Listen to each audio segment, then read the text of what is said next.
सिंध की United party सरबराह Syed जलाल महमूद शाह जो है सिंध में सियासी सूरत तब्दील थींदी नज़र न पई अचे। मकानी चूंडू वक्त ते थियण घुर्जनि। उमरकोट के गोठ वोरो शरीफ में अवामी सुजागी मुहिम तहत कोठायल प्रोग्राम में शिरकत दौरान मीडिया से ॻाल्हाईंदे सैयद जलाल महमूद शाह जो त पीपी सरकार ते वफ़ाक़ी हुकूमत जो हथ आहे, मिली भगत सां करप्शन वधंदी।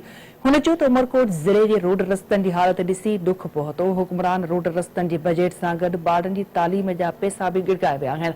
संदसि चयो त 10 वरहनि दौरान करप्शन सिंध खे उॾही जियां खाई वई आहे। सिफारिशी कल्चर सबबि मैरिट जा बखिया उॾरिया विया आहिनि। सिंध जे अवाम खे सुजाग थियणो पवंदो। एसयूपी सरबराह चयो त आई सिंध जी बदिली को वॾो कारनामो न आहे। ऑफिसरनि जूं मुक़ररियूं बदिलियूं थींदियूं रहंदियूं आहिनि।